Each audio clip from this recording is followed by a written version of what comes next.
থেকে বাঁচার চারটে উপায়।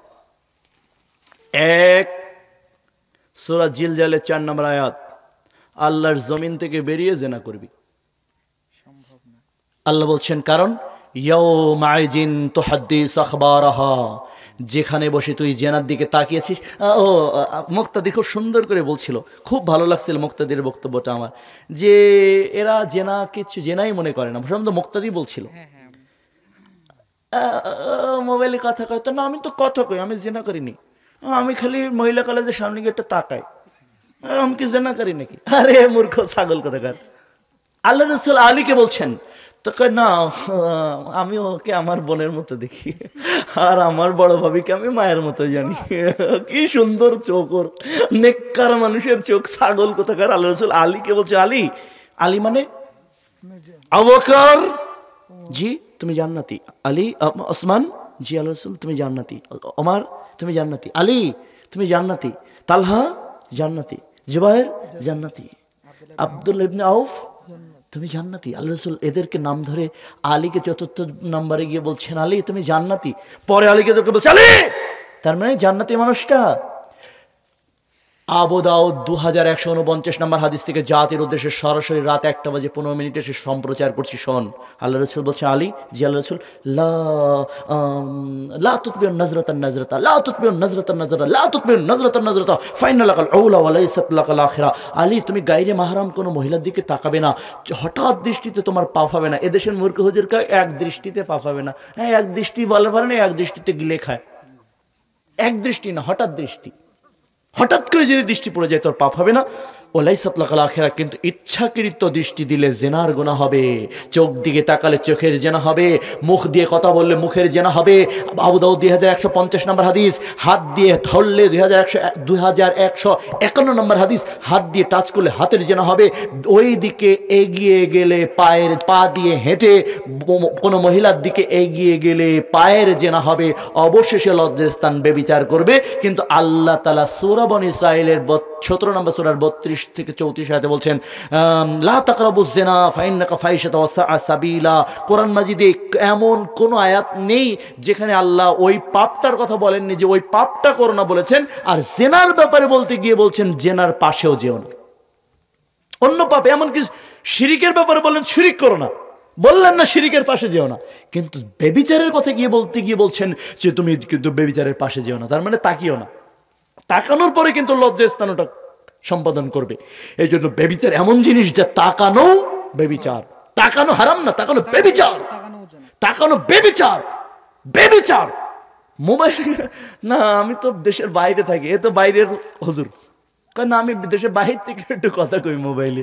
আরে কথা বলাই হারাম, যে না কথা বলাটাই হারাম এবং কথা বলাটাই ব্যভিচার। তাহলে কথা বলবা কোথায়? সূরা জিলজালে তোমার ওই যে জায়গায় বসে কথা বলবা, ইয়াউমা ইযিন তুহাদ্দিসু আখবারাহা, জমিনকে সেদিন কিয়ামতের দিন টেনে এনে বলা হবে, জমিন কোথায় বসে কোথায় কি করেছিল তুমি এটা বলে দাও। জমিন বলবে বিআন্নাকা রাব্বুকা ওয়াহালাহা, জমিনকে মানুষগুলো বলবে এই তুই কথা বলস মানে? তোকে আল্লাহ আমার মুখ খুলে দিয়েছে, আল্লাহ আমাকে বলতে বলেছে তাই বলছি। তার মানে তুমি পারলে জমিন থেকে বেরিয়ে গিয়ে পাপ করবা, এটা তোমার জন্য জায়েজ।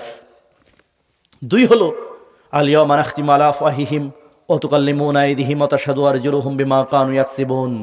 ব্যভিচার করতে চাইলে হাত দুটো কেটে আর পা দুটো কেটে নিয়ে ব্যভিচার করিও, কারণ হাত is not your hand, this is the investigation officer. সূরা ইয়াসিনের 65 আয়াত তাই বলছে।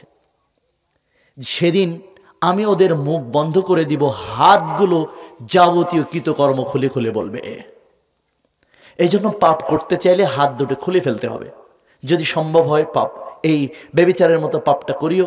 আর যদি হাত আর পাটাকে খোলা সম্ভব না হয়, সাবধান হয়ে যাও, কারণ এই হাতটা তোমার জন্য কত বড় মারাত্মক। সূরা ইয়াসিনের 65 আয়াত পড়ে দেখো, আল-ইয়াওমা নাখতিমু আলা আফওয়াহিহিম ওয়া তুকাল্লিমুনা আইদিহিম ওয়া তাশহাদু আরজুলুহুম বিমা কানু ইয়াকসিবুন।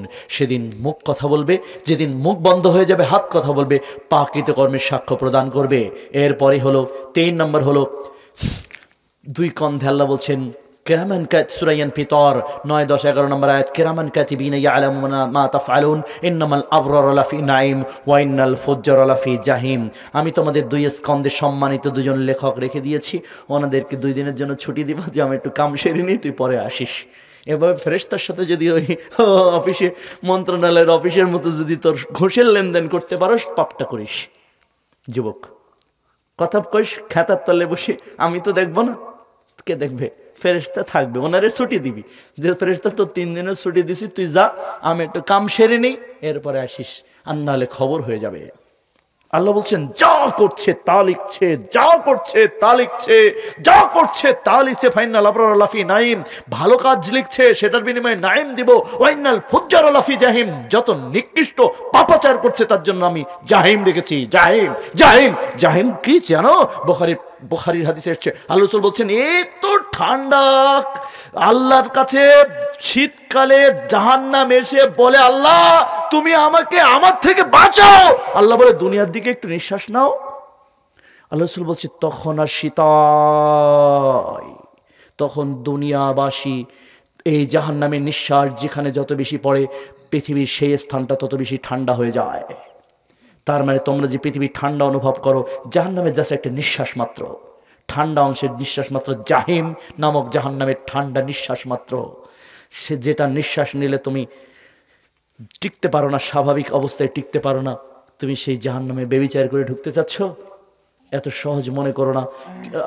আল্লাহ সুবহানাহু ওয়া তাআলা এটা কিয়ামতের দিন সূরা বনী ইসরাঈলের 14 নম্বর আয়াত, এটা তোমার সামনে সবকিছু লিখিত অবস্থায় পাবা। আল্লাহ বলবেন ইকরা, পড়, কিতাবাকা, তোর কিতাবটা পড়, কাফাবি নাফসিকা ইয়াউমা আলাইকা হাসিবা, আজকে তোর হিসাবের জন্য না আর কাউর লাগবে না। You are enough for your judgement, তোর বিচারের জন্য তুই নিজেই যথেষ্ট।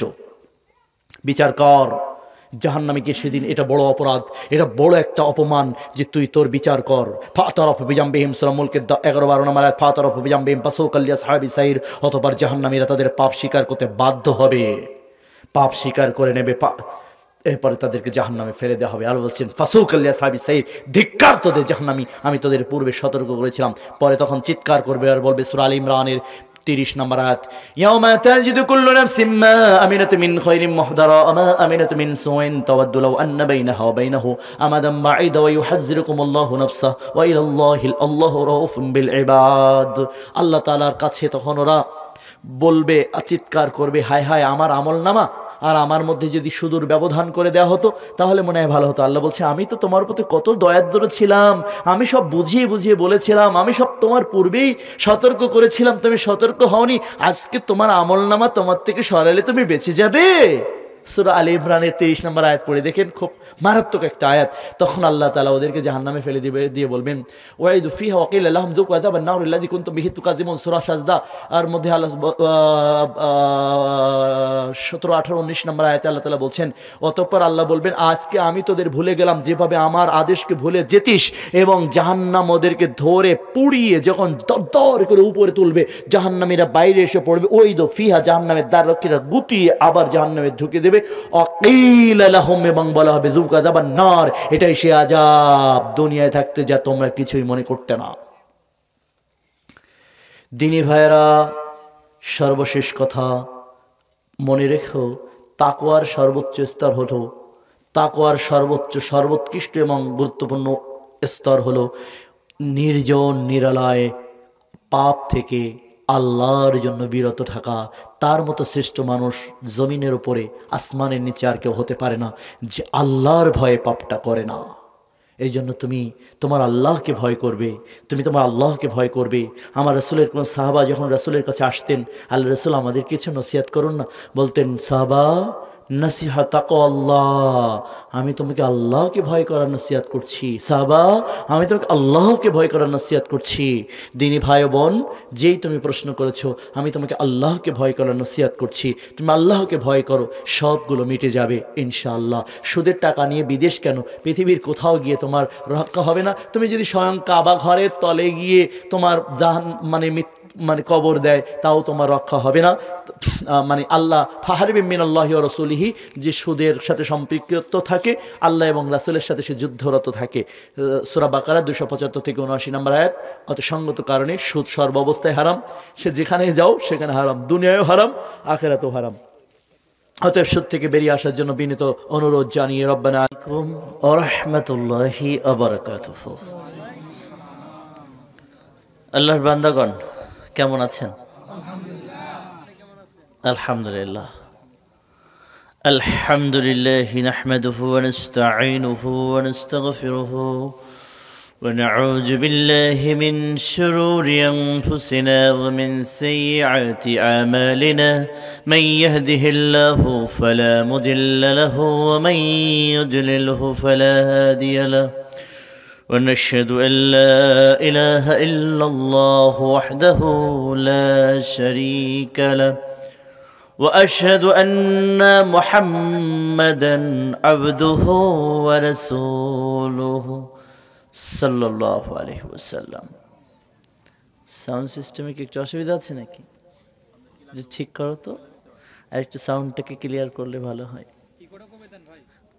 الذي أرسل رسوله بالحق بشيرا ونذيرا وداعيا إلى الله بإذنه وسراجا منيرا فقد قال الله سبحانه وتعالى إن الله وملائكته يصلون على النبي يا أيها الذين آمنوا صلوا عليه وسلموا تسليما اللهم صل على محمد وعلى آل محمد كما صليت على إبراهيم وعلى آل إبراهيم إنك حميد مجيد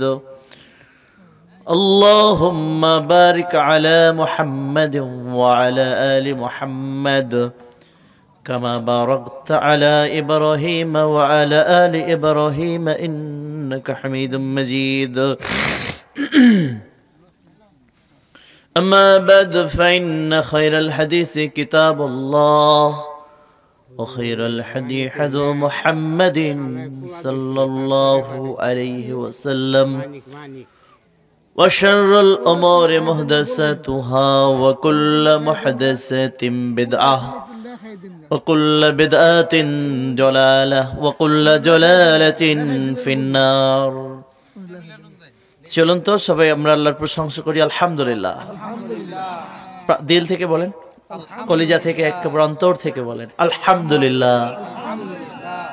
বলেন আলহামদুলিল্লাহ। রব্বানা ওয়ালাকাল হামদ।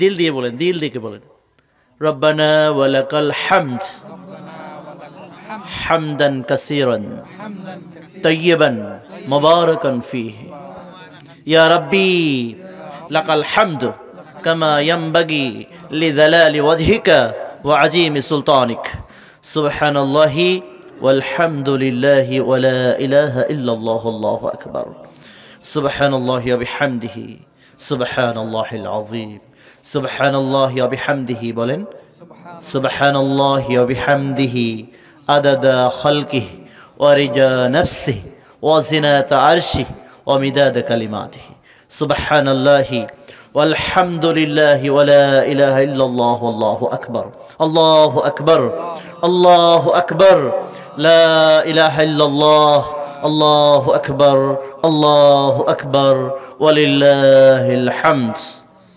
আমরা আমাদের মহান প্রতিপালকের কিছু প্রশংসা বাক্য আদায় করলাম। অতঃপর আল্লাহর দয়া, শান্তি, রহমত অঝোর ধারায় কামনা করছি বিশ্বের শান্তিপূর্ণ মহাবিপ্লবের মহা আয়োজক, মহাজগতের মহারহমত, মহানবী মুহাম্মদুর রাসূলুল্লাহ সাল্লাল্লাহু আলাইহি ওয়াসাল্লামের উপর আমরা দিল থেকে দরদ দিয়ে দরুদ আদায় করছি। আল্লাহুম্মা সাল্লি ওয়া সাল্লিম আলা নবিয়িনা মুহাম্মদ। বলেন আল্লাহুম্মা সাল্লি ওয়া সাল্লিম আলা নবিয়িনা মুহাম্মদ। আল্লাহুম্মা সাল্লি আলাইহি আল্লাহুম্মা বারিক আলাইহি আল্লাহুম্মা সাল্লি ওয়া সাল্লিম আলা নবিয়িনা মুহাম্মদ। আমরা আমার রাসূলের প্রতি কিছু দরুদ আদায় করলাম। অতঃপর আল্লাহর দয়া, শান্তি ও রহমত, বিশেষ প্রশান্তি কামনা করছি সেই মহাত্মা মহাবীরদের কথা পরম শ্রদ্ধা ও সম্মানের সাথে স্মরণ করছি তাদের কথা যারা আমার রাসূল সাল্লাল্লাহু আলাইহি ওয়াসাল্লামের সাথে ছায়ার মতো অবস্থান করে আল্লাহ কর্তৃক প্রদত্ত দিনকে প্রচার প্রসার এবং বাস্তবায়নের কাজে আত্মনিয়োগ করেছিলেন। প্রয়োজনে অর্থ দিয়ে, স্বার্থ দিয়ে, রক্ত ঝরিয়ে, দেশান্তরিত হয়ে, এমনকি জীবন বিলিয়ে দিয়ে হলেও আল্লাহ তাআলা ও তার রাসূলের প্রতি, ইসলামের প্রতি ভালোবাসার দাবি পূর্ণ করেছিলেন। আমার রাসূলের সেই সম্মানিত সাহাবা আজমাইন, আমার নবী সাল্লাল্লাহু আলাইহি সাল্লামের সম্মানিত পরিবার পরিজন, তাদের সকলের ওপর আল্লাহর পক্ষ থেকে বিশেষ প্রশান্তি কামনা করছি এবং জান্নাতে তাদের মর্যাদা উত্তরোত্তর বৃদ্ধি কামনা করছি। আল্লাহ আপনি কবুল করেন। একই সাথে আল্লাহর দ্বীনকে বিজয়ী করবার লক্ষ্যে পৃথিবীর বিভিন্ন প্রান্তে, বিভিন্ন কর্নারে, বিভিন্ন কোণ থেকে বাংলাদেশ সহ পৃথিবীর যে জায়গায় আমার মুসলিম ভাইয়েরা মুজাহাদা করছে, সংগ্রাম করছে, জিহাদ করছে, আল্লাহ তাআলা তাদের এই মুজাহাদাকে কবুল করেন, শহীদ হিসাবে তাদেরকে গ্রহণ করেন এবং তাদের মর্যাদা উত্তরোত্তর বৃদ্ধি করতে থাকেন, আমিন। একই সাথে প্রচণ্ড শীত পড়ছে, আমি একাধিক কাপড় পরেও আমার শীত লাগছে।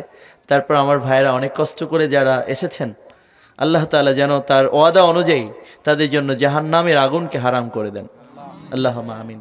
যারা আমাদের সম্মানিত আলোচক বৃন্দ, আমাদের সামনের আমাদের মা বোনেরা, আমাদের ভাইয়েরা যারা অনেক কষ্ট করে, অনেক মুরব্বীরা আছেন, বেশ বৃদ্ধ মানুষ, তারপর কষ্ট করে এসেছেন, সংখ্যায় স্বল্প, এটা আমাদের কোনো আপত্তি নেই, কারণ আসলে শেষ জামানা ইলমে আখিরে জামানার যে হাদিসগুলো পাওয়া যায় তাতে আসলে আমাদের সংখ্যাধিক্য হওয়ার কোনো নজির আমি একটাও দেখিনি কোথাও। এ পর্যন্ত যতগুলো হাদিস আল্লাহ তাআলা আমাকে পড়ার সুযোগ দিয়েছেন, পড়ানোর সুযোগ দিয়েছেন, আমি কোথাও সংখ্যাগরিষ্ঠতার কোনো সুসংবাদ পাইনি। সব জায়গায় যেমন একটা বলা যেতে পারে, আবু হুরায়রা রাদিয়াল্লাহু আনহু বলছেন, আল্লাহ রাসূল বলেছেন, ইন্না দীনা বা'দা গরীবুন ফাতুবা লিল গুরাবা'আল্লাযীনা মা'আফসাদান নাসি মিন বা'দি মিন সুন্নতি। আমার নবী সাল্লাল্লাহু আলাইহি ওয়াসাল্লাম বলছেন, আমার দিনের সূচনা হয়েছিল অল্প সংখ্যক কিছু মানুষের মাধ্যমে, অচিরেই আমার দিন অল্পদের মধ্যেই ফিরে যাবে এবং তাদের জন্য সুসংবাদ যারা আমার হারিয়ে যাওয়া, ধ্বংস হয়ে যাওয়া বা ধ্বংস করে দেওয়া সুন্নাহগুলোকে আবার পুনঃপ্রতিষ্ঠিত করবে। সুবহানাল্লাহ। এটা বেশি সংখ্যক মানুষ করবে না, অল্প সংখ্যক মানুষ এটা করবে। তাদের মধ্যে যেন আল্লাহ আমাদের এই স্বল্প সংখ্যক মানুষদেরকে কবুল করেন, আল্লাহুম্মা আমিন। আমাদের আলোচকরাও খুব অল্প, বাংলাদেশের কোরআন সহিহ হাদিসের ওপর কথা বলেন এমন আলোচকও খুব অল্প। দেখবেন যে বেদাতের উপরে গল্প, কেচ্ছা, কাহিনী, হাও মাও খাও, জঙ্গল, পাগল, ছাগল, ব্যাং, সাপ, এই নিয়েই চলে এদের আলাপ আলোচনা। আর এরা সবাই অনেক বড় বড় আলেম, দেখবেন সব জঙ্গল, পাগল, ছাগল ছাড়া আলোচনার মধ্যে আর কিছুই নেই। এরা আমাদের অনেক বড় বড় আলেম এবং এদের সংখ্যা অনেক বেশি। যদিও এটা আল্লাহ তাআলা তাদেরকে হক বোঝার সাধ্য যেন দান করেন, আল্লাহ তাদের ক্ষমা করেন। আমরা তাদের কটাক্ষ বা শত্রুতা পোষণ করছি না, এটা আমাদের দুঃখের ব্যাপার। আমাদের আলোচক অল্প, আমাদের শ্রোতাও অল্প। তো এর ভিতরে যদি আমরা দুই একজন যদি হেদায়েতের পথে চলতে পারি, এটা আমাদের সুখ, আমাদের সার্থকতা। কারণ হাদিস তো সত্য, মাত্র একজন জান্নাতে যাবে 1000-এ। তা আপনি চিন্তা করতে পেরেছেন, এত মানুষ, আমরা হয়তো চিল্লাচিল্লি করে, এত মানুষ সমাজে, এত মানুষ এই গ্রামে, তাহলে ফুটবল খেলতে যাওয়ার সময়, গান বাজনা দেখতে যাওয়ার সময় লোকের অভাব নেই, আমাদের এখানে কম কেন? জান্নাতে মানুষ তো কম, আল্লাহ রাসূল বলেছেন, কম তো হবেই। এটা নিয়ে আমাদের তো আপত্তির কিছু নেই, কি বলেন? আপনাদের আপত্তি আছে নাকি? নাই। তো এই জন্য আমারও আপত্তি নেই। আপনারা 2 জন হলেও আমার সমস্যা নেই। হ্যাঁ, 2 জন হলেও সমস্যা নেই। 2 জনের মধ্যে যদি আমার একজন বুঝে যায় আজকে দিনটা, তাহলে এই একজনের জন্য পুরো পৃথিবীর মধ্যে কিয়ামত হবে না। এটা ভয়ঙ্কর কথা না? মানে একজন মানুষ যদি হেদায়েতের ওপর চলে, তাহলে ওই একজনের কারণে আল্লাহ সুবহানাহু ওয়া তাআলা পুরো বিশ্ব ব্রহ্মাণ্ডকে টিকিয়ে রাখবেন, কিয়ামত দেবেন না। তো আমার এত লোকের কি দরকার? একজন ভালো মানুষ থাক। পুরো সারা জীবন ধরে আমি যদি একজন ছাত্র গঠন করতে পারি, আমি যে একজন মুসল্লি গঠন করতে পারি, সারা জীবন ধরে যদি আমি একজন শ্রোতা তৈরি করতে পারি, আমি সফল হব ইনশাআল্লাহ। এবং আল্লাহ তাআলা যেন আমাকেও কবুল করেন। এই জন্য আমার আপত্তি নেই, আপনার যে কয়জন আছেন এ কয়জন একটু ধৈর্য ধরে শুনেন, কেমন? না চলে যাবেন? থাকবেন? আচ্ছা, তো এখন আপনারা বলেন যে আমি কি বিষয়ে কথা বলবো? কোনো কোরআনের কোনো সূরা তাফসীর করব, নাকি কোনো হাদিসের অধ্যায়ের ওপরে কথা বলবো, নাকি কোনো বিষয়ের ওপরে কথা বলবো? সেটা আমাদের সভাপতি আছেন কে? আজকে সভাপতিত্ব করছেন কে? সভাপতি নেই, তাহলে কে থাকবে? প্রধান অতিথি কে আছেন? প্রধান অতিথিরা তো থাকে না, ওনারা হলো পোস্টারের নাম দেবে আর কয়টা টাকা দেবে, ওনার নাম প্রচার হবে। উনি যে দিনে বৈঠকে আসতে হবে এটা ওনাদের প্রয়োজন নেই, কারণ ওনাদের টাকা আছে, টাকা দিয়ে সব জায়গায় যেমন সব কিছু করা যায়, ওরা আল্লাহকে ধোকা দিয়ে বোকা বানিয়ে নাকি জান্নাতে যাবে। যাক, দেখা যাবে, গেলে তো ভালো, আমাদের আপত্তি আছে নাকি? টাকা থাকলে সে যদি জান্নাতে যেতে পারে, খালি টাকা দিয়ে মাহফিলে টাকা দেয়, আর আপনারা তাদের টাকার জন্য প্রধান অতিথি বানান। তার চেয়ে ওই মুরব্বী মানুষটাকে বানাতে পারেনি যে 10 টাকা দিয়েছিল, ওতে বারকাত আছে, ওতে বারকা আছে। আরে যে 10 লাখ টাকা দিয়ে মারহাবা লা ইলাহা ইল্লাল্লাহ, তারপর কি বলে লিল্লাহি তাকবীর আল্লাহু আকবার, অথচ এর এই টাকার মধ্যে কোনো বারকা নেই। হয়তো ওই হারাম টাকার কারণে মুসল্লি কম হয়ে থাকতে পারে, এটাও একটা কারণ হতে পারে। ওখানে আছে হারাম টাকা। আর ওই যে মুরব্বীটা বসে আছে না, উস্কো খুস্কো বদন, এইগুলো জান্নাতি মানুষদের বৈশিষ্ট্য, যতগুলো হাদিস পাওয়া যায়। আর যে তেল তেলে শরীর, ঢেপঢেপে শরীর, নাদুস নুদুস চেহারা, এগুলো অধিকাংশ জাহান্নামের খোরাক হয়ে যাবে, অধিকাংশ। কারণ যত হারাম ঢোকে তত তেল তেলে হয় শরীর, জেনে রাখতে হবে। এজন্য তো মাশাআল্লাহ প্রধান অতিথি তো পাওয়া যাবে না। এখানে আছে নাকি মুক্তাদির? নাই না, থাকবে না, এটা স্বাভাবিক। আমি তো জানি, তো আমি 22-23 বছর কথা বলছি প্রধান অতিথি ছাড়া, 23 বছর।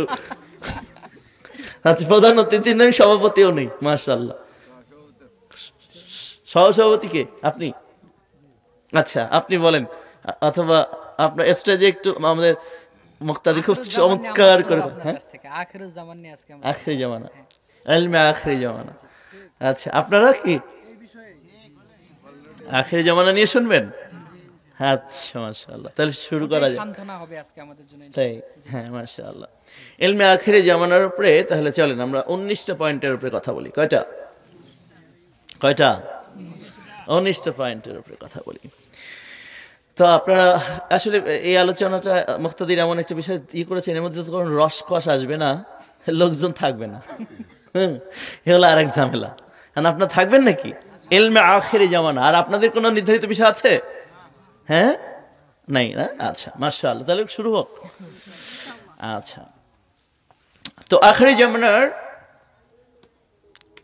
জন্য আল্লাহ সুবহানাহু ওয়া তাআলা, আল্লাহ নবী সাল্লাল্লাহু আলাইহি ওয়াসাল্লাম বলছেন যে আন আবি হুরায়রা রাদিয়াল্লাহু আনহু قال قال رسول الله বলেন সাল্লাল্লাহু আলাইহি ওয়াসাল্লাম, ইজা দাখালা ঈসা ইবনে মারইয়াম মিনকুম কাইফা আনতুম ইজা দাখালা ঈসা ইবনে মারইয়াম মিনকুম ওয়া ইমামুকুম মিনকুম, সুবহানাল্লাহ। বুখারী।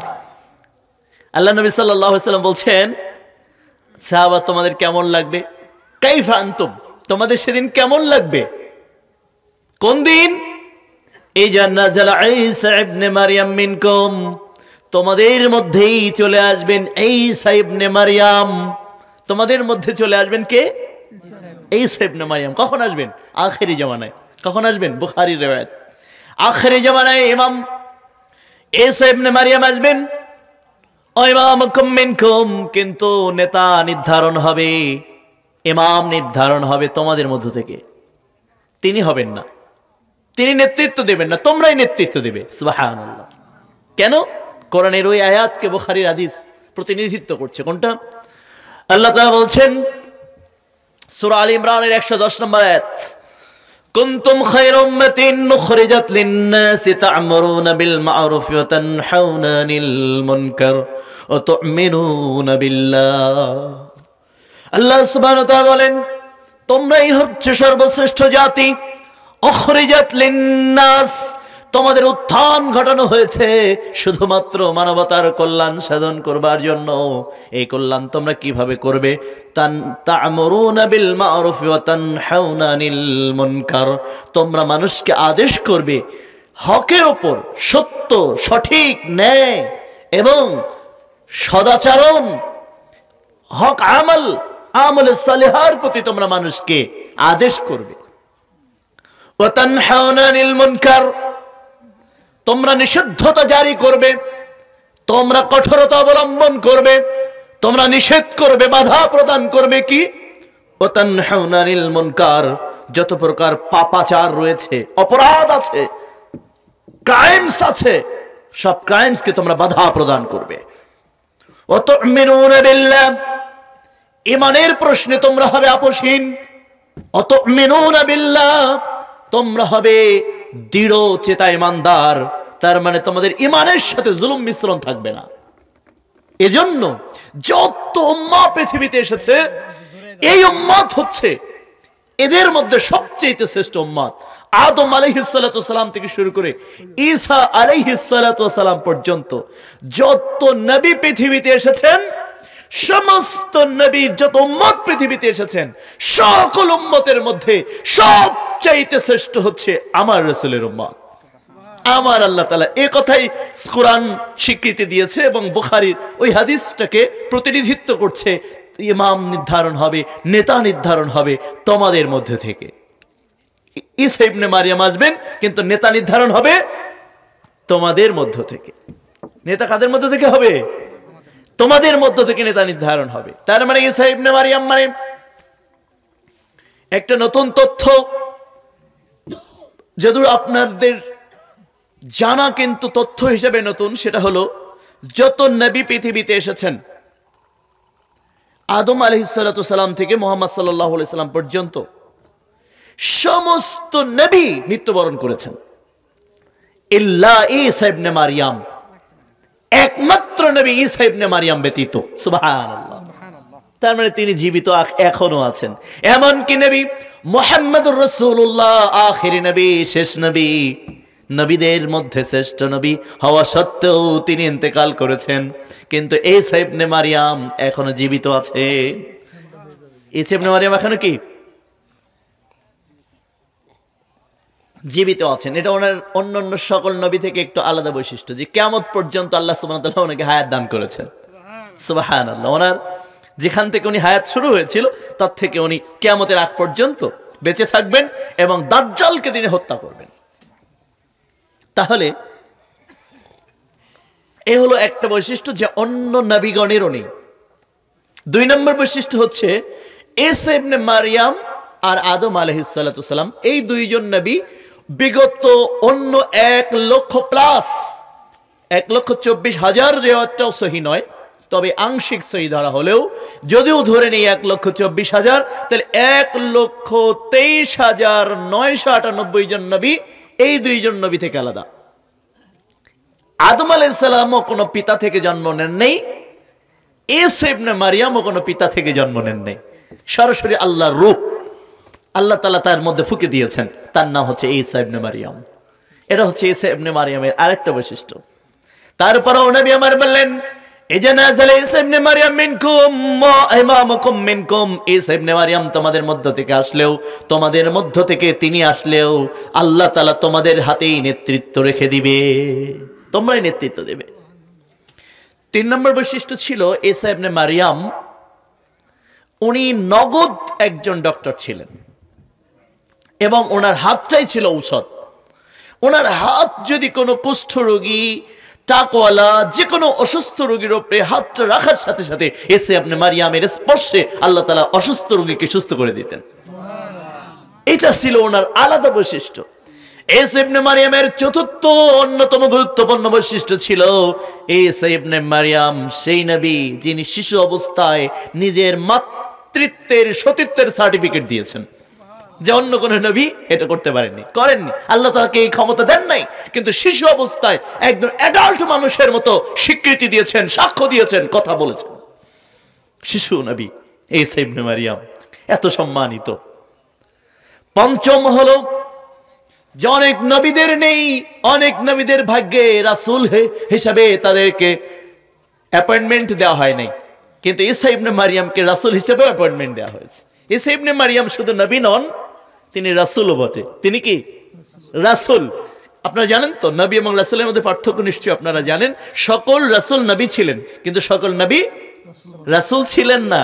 তার মানে আমার ঈসা ইবনে মারিয়াম আলাইহিস সালাতু ওয়াস সালামের আরেকটা বৈশিষ্ট্য, তিনি রাসূল। ষষ্ঠতম বৈশিষ্ট্য হচ্ছে তিনি বেঁচে আছেন এবং দুনিয়াতেও আসবেন।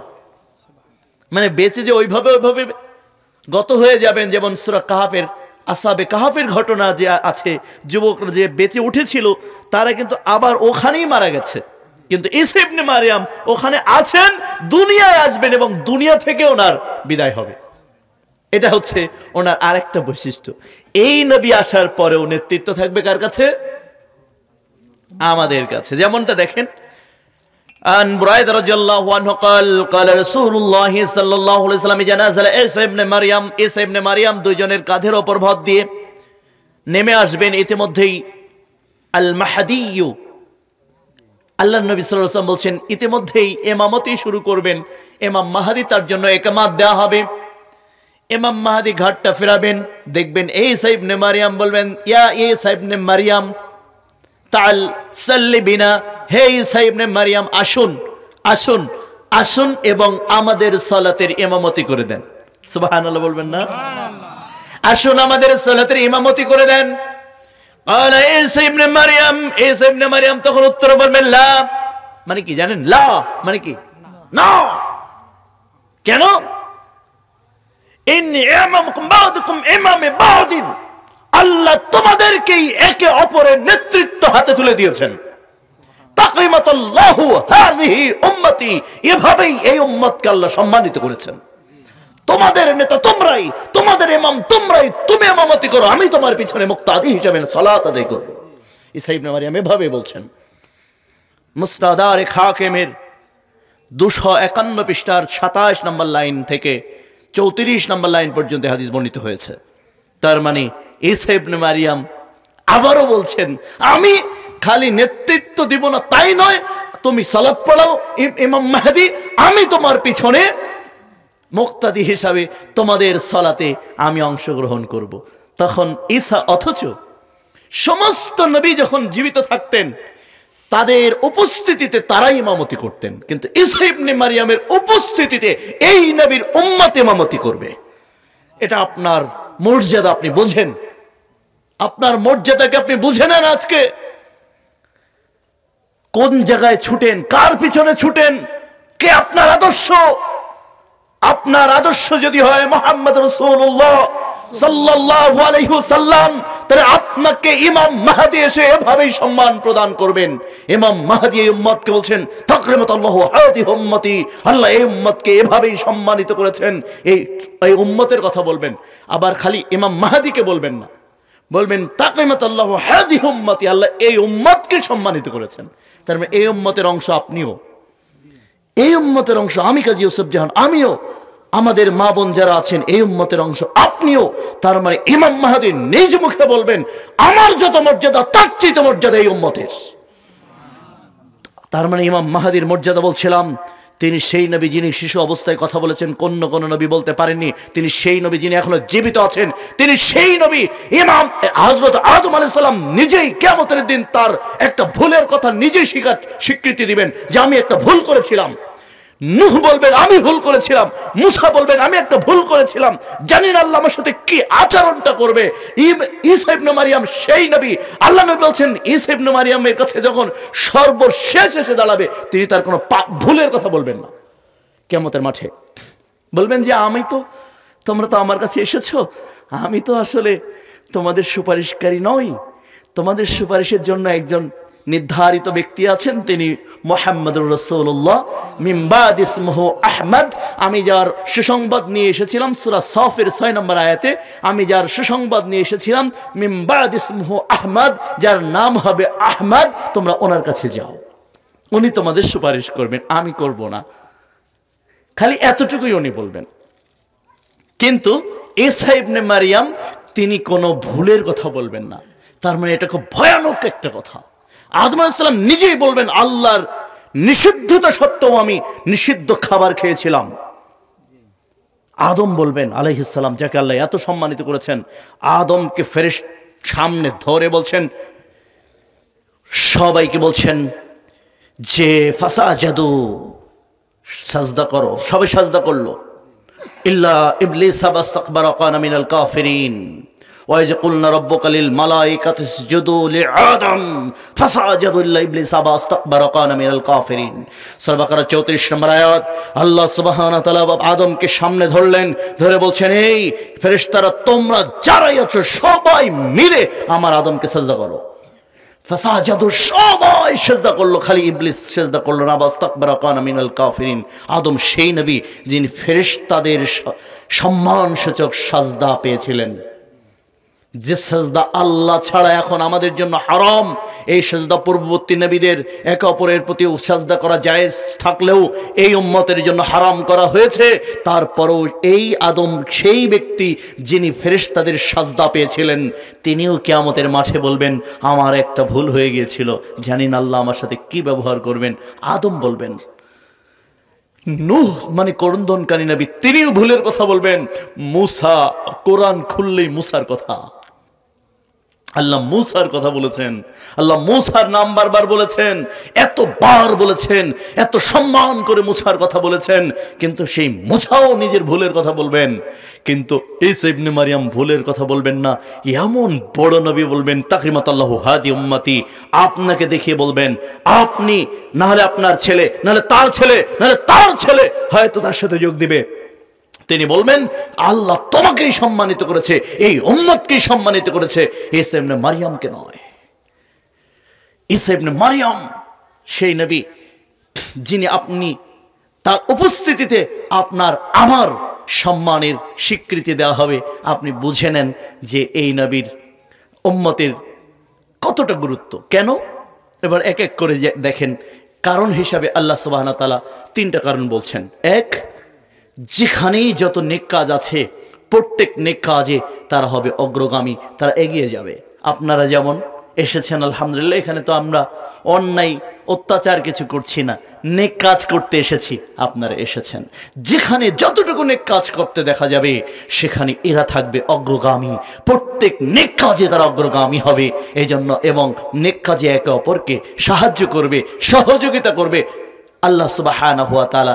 এজন্য এই উম্মতকে সম্মানিত করেছেন। 2, যত প্রকার অন্যায় আছে, যত প্রকার পাপ আছে, এই উম্মত পাপকে মেনে নেবে না। পাপ করবে না তো করবে না, এই উম্মত কোনো পাপ মেনে নেবে না। পাপ যেখানে দেখবে সেখানে প্রতিহত করবে।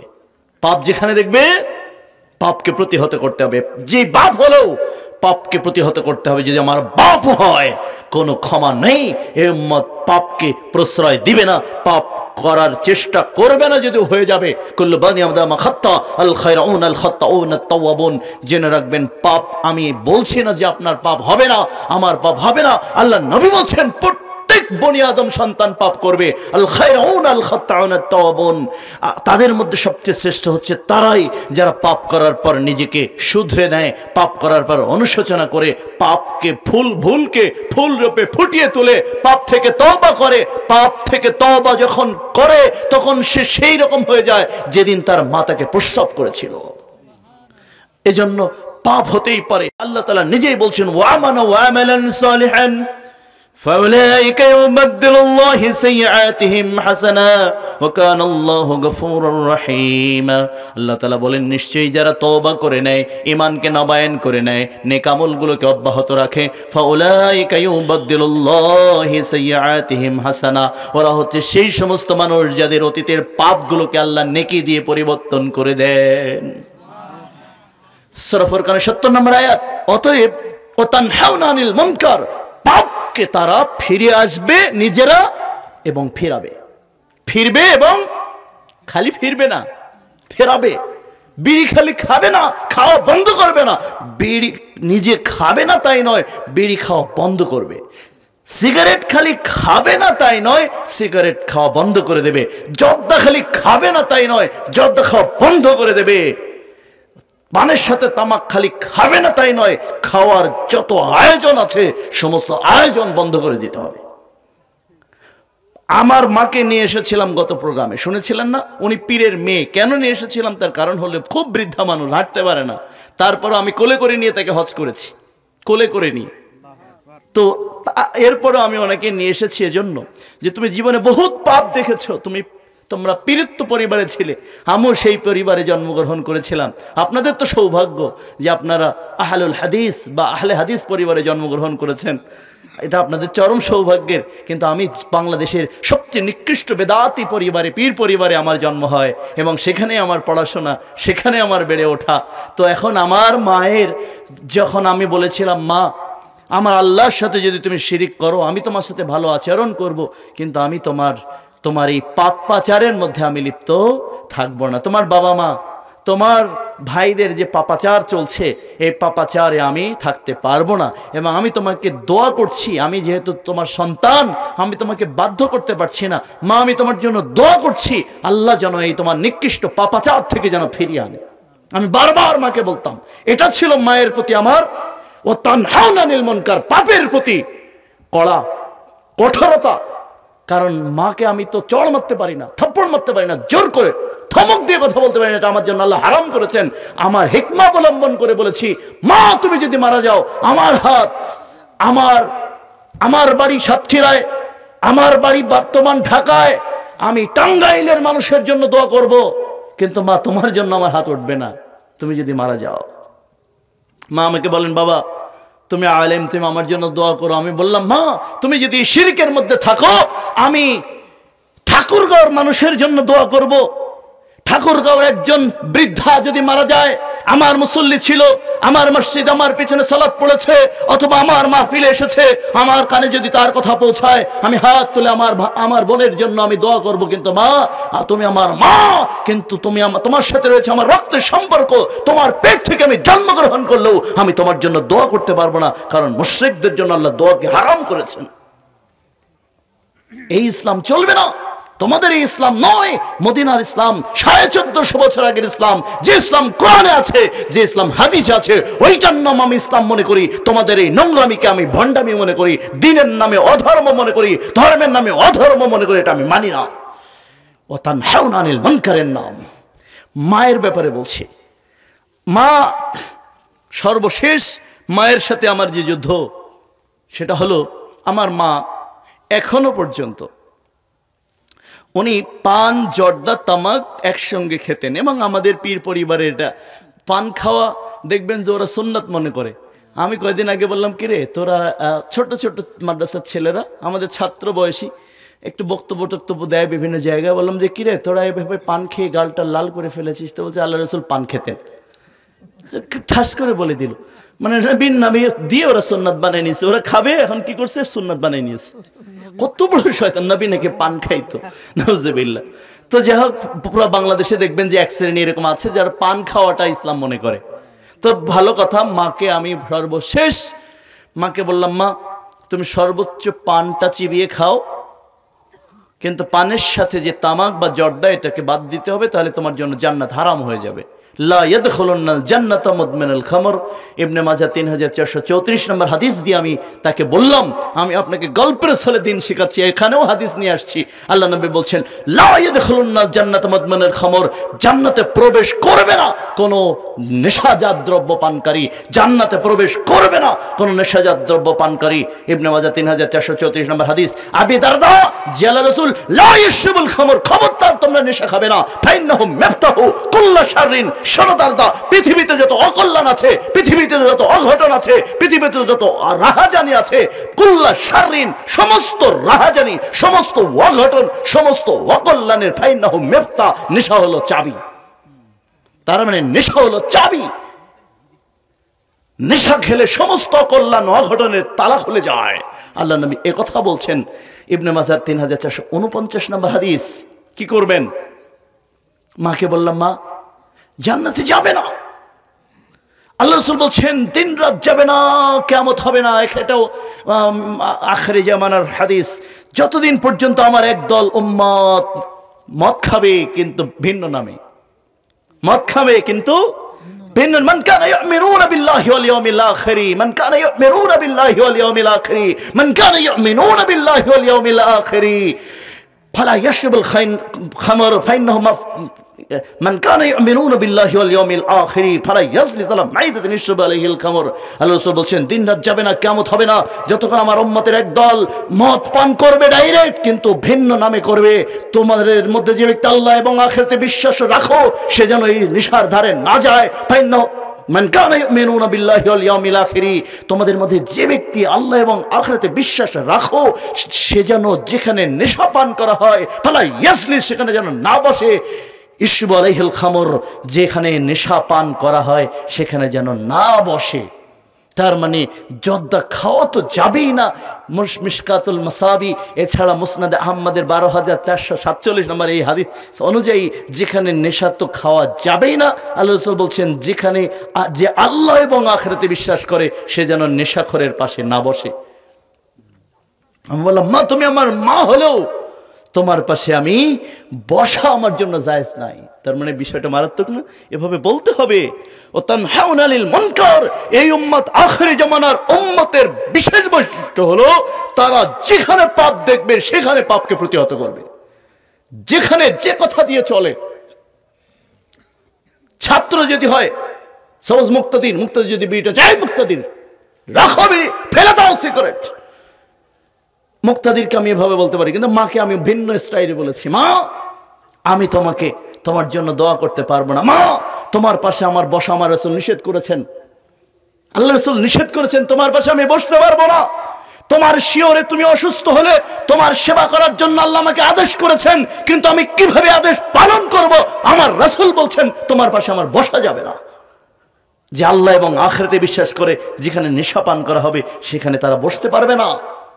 عن أبي هريرة رضي الله عنه قال قال رسول الله صلى الله عليه وسلم إن الله إذا حرم شيئا وحرم ثمنه إن الله إذا حرم شيئا وحرم ثمنه, যেখানে যে দ্রব্য বিক্রি যে দ্রব্য খাওয়া হারাম সেই দ্রব্য ক্রয় বিক্রয় ব্যবসা বাণিজ্য আল্লাহ হারাম করেছেন।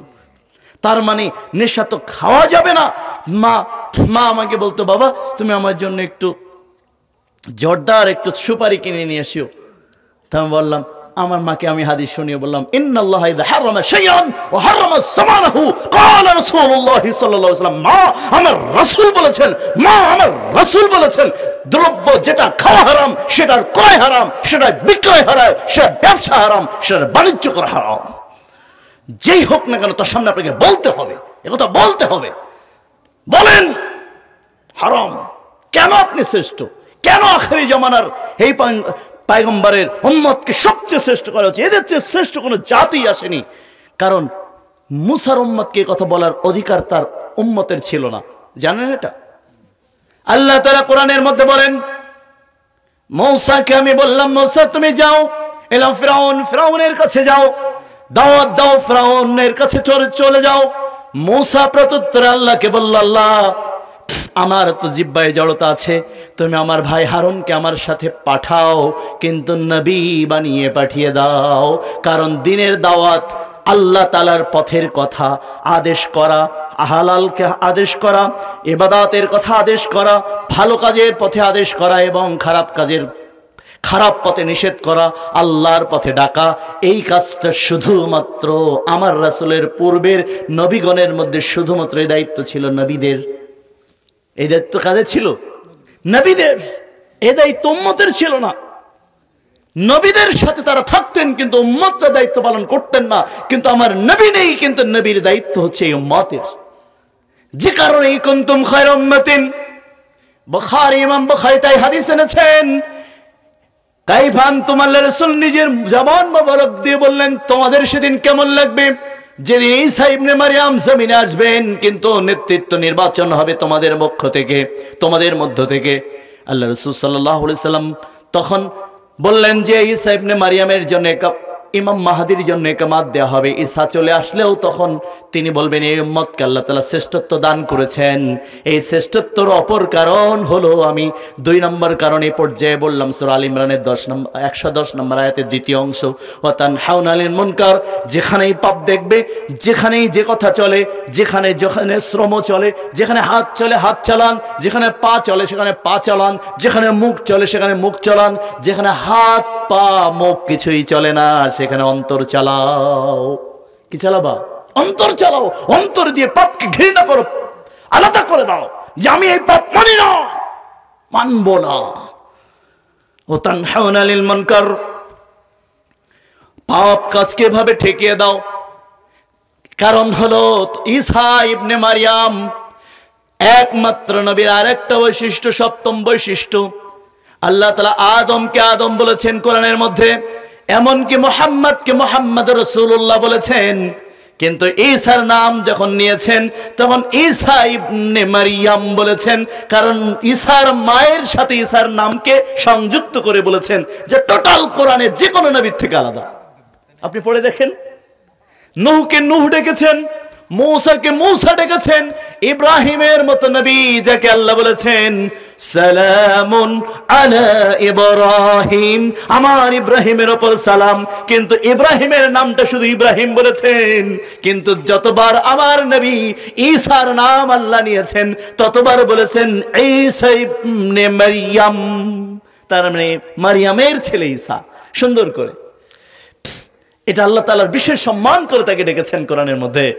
এই নবী আসবেন, কিন্তু তোমাদের এই এই বৈশিষ্ট্যের কারণে শেষ জামানার উম্মতের কোন কোন বৈশিষ্ট্যের কারণে তারা ঈসা ইবনে মারিয়ামের উপর মর্যাদা পেয়ে যাবে। সুবহানাল্লাহ, আপনার মর্যাদা হয়ে যাবে কার উপর? ঈসা ইবনে মারিয়ামের উপর। আপনি নিজের মর্যাদাকে বোঝেন, তাহলে আজকের মাহফিল সফল হয়ে যাবে ইনশাআল্লাহ। আপনি যদি আপনার মর্যাদা বুঝতে পারেন, একটার পর একটা মর্যাদা বোঝার চেষ্টা করেন, 19টা পয়েন্টের উপরে আমরা আপনার মর্যাদাকে বুঝে যাই, কেন আপনি এত শ্রেষ্ঠ। আল্লাহ রাব্বুল আলামিন এবার বলেন পাপগুলোকে ঠেকিয়ে দেবে, কিন্তু তৃতীয় নম্বরে এসে বলেন প্রথমে হলো ভালো কাজ করে যাবে, ভালো কাজে আদেশ করবে। 2 নম্বরে বললেন তারা পাপগুলো ঠেকিয়ে দেবে। এই ভালো কাজের আদেশ এবং খারাপ কাজের নিষেধের মধ্যে তাদের প্রেরণা কাজ করবে তুমিনুনা বিল্লাহ।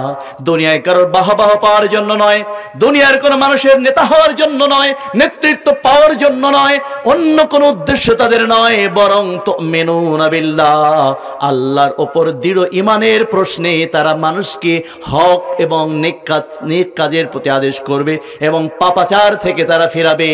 এর কারণ হবে অতুমিনুনা বিল্লাহ, তাদের যে চেতনা কাজ করবে, যে চেতনার উপর হক নেক কাজের আদেশ করবে এবং অসৎ কাজের বাধা প্রদান করবে, যে চেতনাকে ধারণ করে সেটা হলো মুক্তিযুদ্ধের চেতনা, তাই না?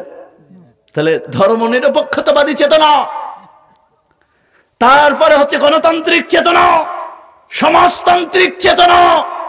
আমার দেশের যারা আজকে সমাজ সংস্কারের জন্য, রাষ্ট্র সংস্কারের জন্য ডক্টর ইউনূস সাহেবের নেতৃত্বে যারা চেষ্টা করছেন, আমরা তাদেরকে বলি কিয়ামত পর্যন্ত সফল হওয়ার সম্ভাবনা নেই যদি আপনার চেতনার মধ্যে গণতান্ত্রিক চেতনা বাদ দিয়ে, সমাজতান্ত্রিক চেতনা বাদ দিয়ে, পীরতান্ত্রিক চেতনা বাদ দিয়ে, এরপরে হলো আপনার মুক্তিযোদ্ধার চেতনা বাদ দিয়ে যখন আপনার চেতনা আসবে তাওহীদি চেতনা, ওয়াতুমিনুনা বিল্লাহ, আল্লাহর প্রতি দৃঢ় ঈমানের চেতনা যখন আসবে, তখনই মানুষগুলো সঠিক হয়ে যাবে, হক কাজের নিজে করবে, আদেশ করবে, অসৎ কাজ নিজে বাদ দেবে, অপরকে বাদ দিতে পারবে একমাত্র থিওরির উপরে, সেটা হচ্ছে চেতনা হবে ইলাহি চেতনা, তাওহীদি চেতনা। কারণ আল্লাহ বলেন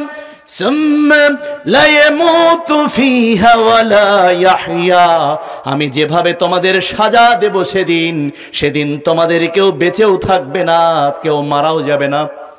আমার মতো আত্মীয়তার বন্ধনে, মমতার বন্ধনে কেউ তোমাদের আবদ্ধ করতে পারবে না, আর আমার সাজার মতো সাজা পৃথিবীর কেউ দিতে পারবে না।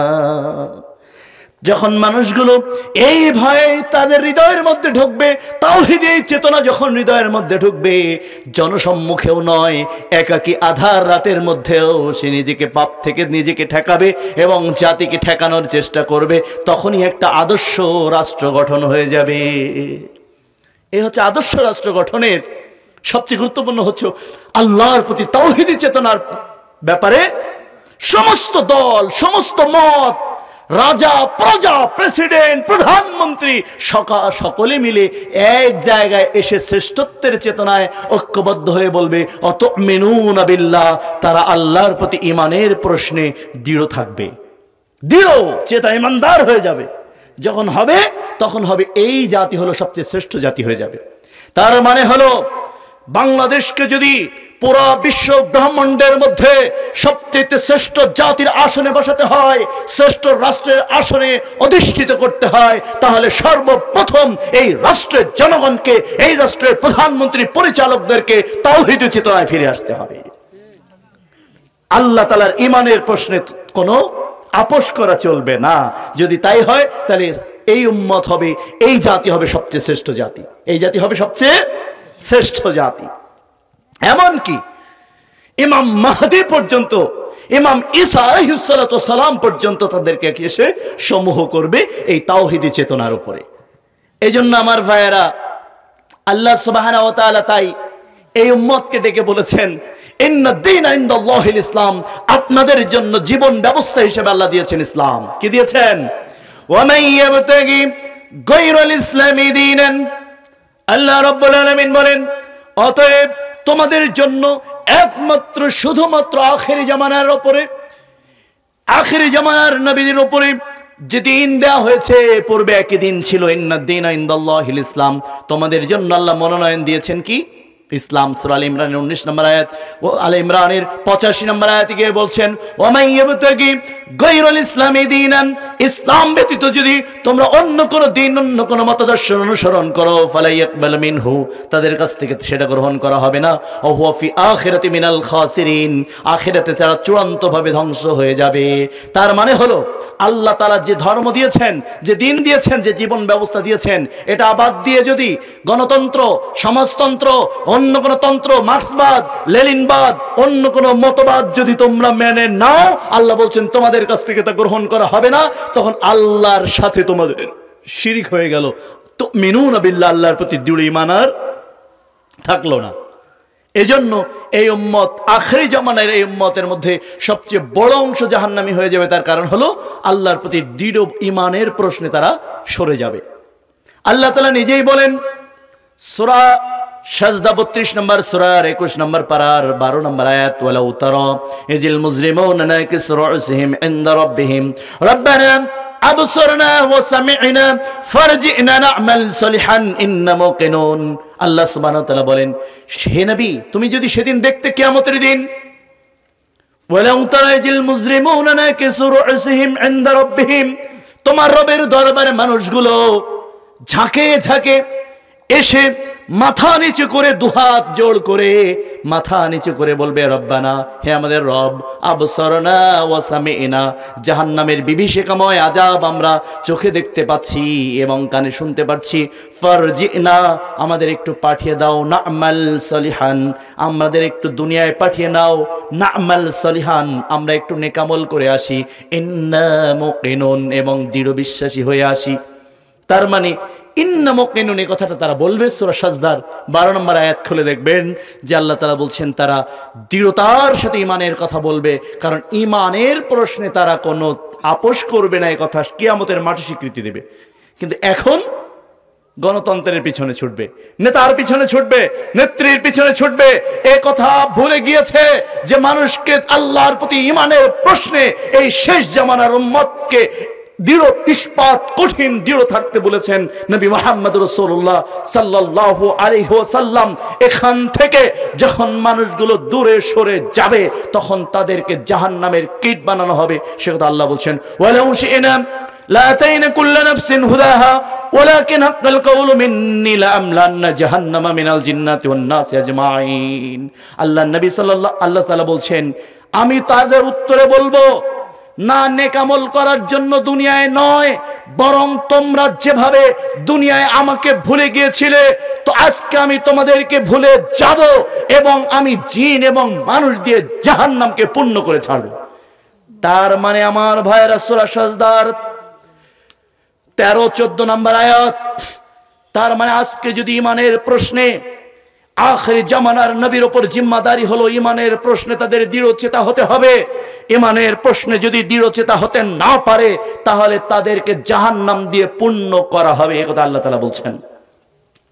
অতএব এই জায়গায় এসে আমরা বুঝলাম যে আল্লাহর প্রতি দৃঢ় ঈমান রাখতে হবে। এই 3 নাম্বার আখিরি জামানার। প্রথম হচ্ছে আমরাই সর্বশ্রেষ্ঠ জাতি হব, 1 নম্বর পয়েন্ট। 2 নম্বর কারণ হলো আমরা কাজের প্রতি আদেশ করব, অসৎ কাজকে নিষেধ করব, আল্লাহর প্রতি দৃঢ়চেতা ঈমান রাখব। এরপরে 5ম নাম্বার হলো আমরা কিয়ামত দিবসের উপর দৃঢ়চেতা ঈমান রাখব। আল্লাহ সুবহানাহু ওয়া তাআলা তাদের কথা কটাক্ষ করে বলছেন, ويقولون متى هذا الفتح إن كنتم صادقين قل يوم الفتح لا ينفع الذين كفروا إيمانهم ولا هم ينذرون।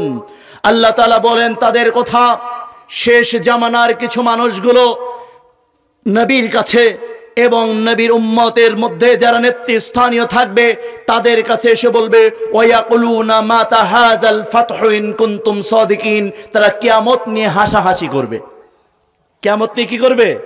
আখিরে জামানার কিছু ননসেন্স, কিছু নাস্তিক, কিছু মুরতাদ, গণতন্ত্রবাদীরা, সমাজতন্ত্রবাদীরা, ধর্ম নিরপেক্ষবাদীরা, ইসলাম ছাড়া অন্য যত ধর্ম মতবাদ আছে সমস্ত মতবাদীরা সবাই হলো কিয়ামতের প্রতি সংশয়বাদী। তারা এসে বলবে ওয়ায়াকুলুনা মাতা হাযাল ফাতহু, সেদিন কবে হবে? কুল ইয়াউমাল ফাতহি লা ইয়ানফাউল্লাযীনা কাফারু ঈমানুহুম ওয়ালা হুম ইয়ানযারুন। সূরা সাজদার 27-28 নম্বর আয়াতে আল্লাহ উত্তর দিয়ে বলেন, নবী তোমার কাছে যখন আখিরি জামানায় যখন চলে আসবে, যখন তোমার কাছে মানুষগুলো এসে জিজ্ঞাসা করবে অথবা তাদের কাছে জিজ্ঞাসা করা হবে, কিয়ামত পর্যন্ত আয়াতটা থাকবে, তাদের কাছে জিজ্ঞাসা করা হবে, কটাক্ষ করা হবে, মানে ক্রিটিসাইজ করে বলা হবে কবে সেটা, তখন তুমি বলো ইয়াউমাল ফাতহি, যেদিন সেই কিয়ামত হবে, লা ইয়ানফাউল্লাযীনা কাফারু ঈমানুহুম ওয়ালা হুম ইয়ানযারুন, সংশয়বাদীদের সেদিন কোনো অবকাশ দেওয়া হবে না এবং তাদেরকে ছাড় দেওয়া হবে না, তাদের ছাড় দেওয়া হবে না, অবকাশ দেওয়া হবে না। সূরা সাজদার 30 আয়াতে গিয়ে আল্লাহ তাআলা বলছেন, অতএব ফারিদ আনহুম ওয়ান্তাযির ইন্নাহুম মুনতাযিরুন। নবী তুমি এই সংশয়বাদীদেরকে উপেক্ষা করো। কি করো? তার মানে যারা বলে খাও দাও ফুর্তি করো, দুনিয়াটা মস্ত বড়, গণতন্ত্রবাদীরা, সংশয়বাদীরা, নাস্তিক মুরতাদরা, কুফফাররা, তাদেরকে তুমি উপেক্ষা করো। তাদের দেখে তোমাদের চোখ যেন ঝলসে না যায়, তাদের আরামায়েশ দেখে, তাদের চলাচল দেখে তোমরা যারা কিয়ামতের জন্য অপেক্ষা করছো, কিয়ামতকে বিশ্বাস করো, তাদের চলাচল যেন তোমাদেরকে বিভ্রান্ত না করে, বরং ফারিদ আনহুম ওয়ান্তাযির ইন্নাহুম মুনতাযিরুন। সূরা সাজদা 32 নম্বর সূরার 21 নম্বর পারার 30 নম্বর আয়াতে এসে আল্লাহ তাআলা আখিরি জামানার এই সংশয়বাদীদেরকে উত্তর দিয়ে বলছেন, নবী এবং নবীর উম্মত শোনো, তোমরা ওদেরকে উপেক্ষা করে পথ চলবে। কি করবে? কি করবে বলেন? ভাই আপনারা কি রাগ করতেছেন? আসলে এমন একটা টপিকস মানে মুক্তাদি সাহেব বলে ফেলছে, এখন আলেম মানুষ মনে করেন যে এটা বললে এর উপরে আলোচনা করলে আসলে রসাত্মক তেমন কিছু আসবে না, কিন্তু খুব বুঝ আছে এর মধ্যে, অনেক বুঝ আছে। এটা আপনি বুঝলে আপনার জীবনটা সফল হয়ে যাবে। কারণ এই ইলমে আখিরি জামানে অসংখ্য হাদিস আসবে এবং অনেক কোরআনে আয়াত আসবে, প্রত্যেক আয়াতের সাথে হাদিস আসবে, যে কারণে এটা আপনাকে একটু মনোযোগ দিতে হবে। হ্যাঁ, ওঠা বসা তেমন করা যাবে না। তো ওদেরকে উপেক্ষা করো, প্রথম কথা আল্লাহ বলছে উপেক্ষা করো, এবং তুমি অপেক্ষা করো তোমরা, এবং ওদেরকে অপেক্ষা করতে বলো, ওদেরকে অপেক্ষা করতে বলো। আবার আল্লাহ তাআলা আবার বলেন, ওয়ায়াকুলুন মাতা হাযাল ওয়াদু ইন কুনতুম সাদিকিন। আখিরি জামানায় একদল সংশয়বাদী আসবে, তারা আবার এসে বলবে, একবার বলবে ইয়াউমাল ফাতহি, আবার আর একদল এসে বলবে ওয়ায়াকুলুন মাতা হাযাল ওয়াদু ইন কুনতুম সাদিকিন, আরেকটা বলবে ওয়াদু। মানে এই কিয়ামত দিবস সম্পর্কে এক একজন এক এক নাম ধরে কটাক্ষ করবে। এখানে একদল এসে আবার সূরা মুলক 67 নম্বর সূরা 29 নম্বর পারার 1 নম্বর সাফার, এটা হচ্ছে দ্বিতীয় সাফার 25 নম্বর আয়াত, 25, 26, 27 নম্বর আয়াত বলা হবে ওয়ায়াকুলুনা মাতা হাযাল ওয়াদু ইন কুনতুম সাদিকিন।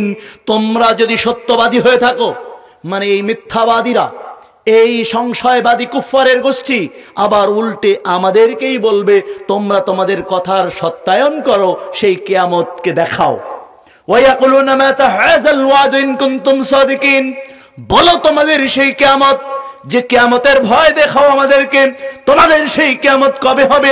কুল ويقولون متى هذا الوعد إن كنتم صادقين قل إنما العلم عند الله وإنما أنا نذير مبين فلما رأوه زلفة سيئت وجوه الذين كفروا আল্লাহ তাআলা বলেন যেদিন কিয়ামত আসবে সেদিন কাফের গোষ্ঠীর মুখগুলো কালো হয়ে যাবে। নাউযুবিল্লাহি মিন যালিক, কাফেরের মুখগুলো কালো হয়ে যাবে। আল্লাহ তাআলা পক্ষান্তরে এরা সূরা মুলক 26-28 নম্বর আয়াত, বলো কিয়ামতের জ্ঞান আল্লাহর কাছে আছে, যখন কিয়ামতটা চলে আসবে কাফের গোষ্ঠীর মুখগুলো কালো হয়ে যাবে। আবার ওয়াকিয়ার মধ্যে কি বলছেন যে ওয়াকিয়াতুল ওয়াকিয়া লাইসা ওয়াকিয়াতিহা কাযিবা খাফিদাতুর রাফিয়া। আল্লাহ তাআলা বলেন যেদিন সেই কিয়ামত হবে, ইযা রাজ্জাতুল আরদু রাজ্জা, সূরা ওয়াকিয়ার 3 নম্বর আয়াত, আমি পুরো ভূখণ্ড পুরো পৃথিবীকে থরথর করে কাঁপাবো। আমি পুরো পৃথিবী শেষ জমানায় যখন চলে আসবে, একেবারে শেষ মুহূর্ত যখন চলে আসবে, তখন আমি পৃথিবীকে থরথর করে কাঁপাবো। অবসাতিল জিবালু বাসসা, পাহাড়গুলোকে আমি উৎক্ষিপ্ত ধূলিকণায় পূর্ণ করে উড়াতে থাকবো। পাহাড়গুলোকে চালিয়ে দেব, পাহাড় আর স্থির থাকবে না। বলো ওই কিয়ামতবাদীদেরকে বলো, সংশয়বাদীদেরকে বলো, গণতন্ত্রবাদীদেরকে বলো, ধর্ম নিরপেক্ষবাদী এদেরকে বলো, অবুসাতিল জিবালু বাসসা, পাথরে পাহাড়গুলোকে গুঁড়া করব, গুঁড়া করে উৎক্ষিপ্ত ধুলির মতো তুলার মতো ওড়াবো। খাফিদাতুর রাফিয়া, কিন্তু আল্লাহ বলেন সেদিন একদল মানুষের মুখ আমি হাস্যোজ্জ্বল রেখে দেব। আল্লাহ